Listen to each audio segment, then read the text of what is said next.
Let's talk about your brands a little bit more. You just launched Avid. Talk a little bit about that and the goal of that filling the niche below Holiday Inn Express in terms of price point. How important is that for your overall portfolio? Yeah, I mean, it's going to be the next big driver of growth for IHG, and really excited about the work the team did to find a really sharp customer proposition. When we looked at the customer segmentation in the U.S., we realized there was $20 billion revenue segment, 14 million customers out there who are really dissatisfied with the current offering of the branded experience at that price point.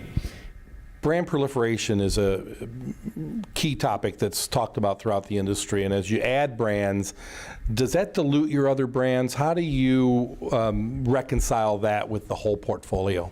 It can absolutely dilute your brand portfolio if you don't do it well. And it's really understanding, customer need segmentation and cannibalization. And so it's quite easy to launch a brand that actually takes most of its customers from one of your existing brands. And so what you have to be able to do is really understand overall the travel landscape. How is this brand going to fit in your portfolio? Who are those customers? When we looked at it, the customers who are staying in that price point today in the existing hotel brands, only a marginal amount of those ever stay in Holiday Inn Express, because Express is positioned above it from a rate perspective. And so there's not a lot of cannibalization that's going to go on there, almost none in fact. So you have to be thoughtful about that too, because if I launched another product at the same design, the same price point as Holiday Inn Express, it's pretty hard for me to argue the point that it's not going to take customers from there too. So getting the price positioning right, getting the product experience right is critical. Are there any other gaps in the IHG portfolio that you would like to see filled with a brand? You haven't jumped into soft branding yet. How does that all look for you? Yeah, we've talked over the years of our brand portfolio, and we've got an amazing brand portfolio from InterContinental, and we've added in Kimpton Hotels and Restaurants, which made us the largest boutique operator in that space. We've seen Crowne Plaza doing really, really well globally in terms of accelerating its growth, and of course you've got the stalwarts of Holiday Inn and Holiday Inn Express. But you've got gaps. We do have gaps in luxury. So while we have the largest luxury brand with InterContinental, over 190 hotels, there are gaps in luxury resort brands you could have. You could look at luxury sitting above InterContinental.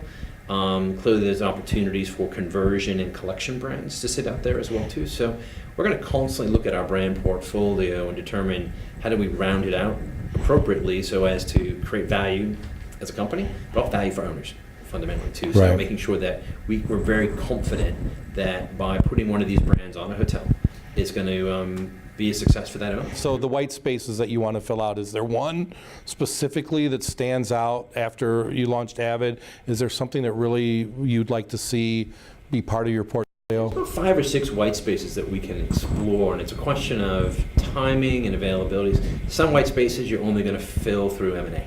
Yeah. You're not going to build it yourself. Kimpton, for instance. Kimpton, it would be really hard to build Kimpton from scratch. Yeah. Today, we're fortunate to go buy a great brand like that. But there are some white spaces we can do organically, and also seeing how those consumer trends are changing too. Millennials are getting older, and so you're seeing them change quite a bit as they get to the latter portion of the millennial time. So it's really understanding those consumer trends and demographics, and also looking for new markets too. The U.S. is a huge market, and we talk about China, but there's so many exciting markets out there today that are growing quickly, and understanding how do you want to participate in those markets over time.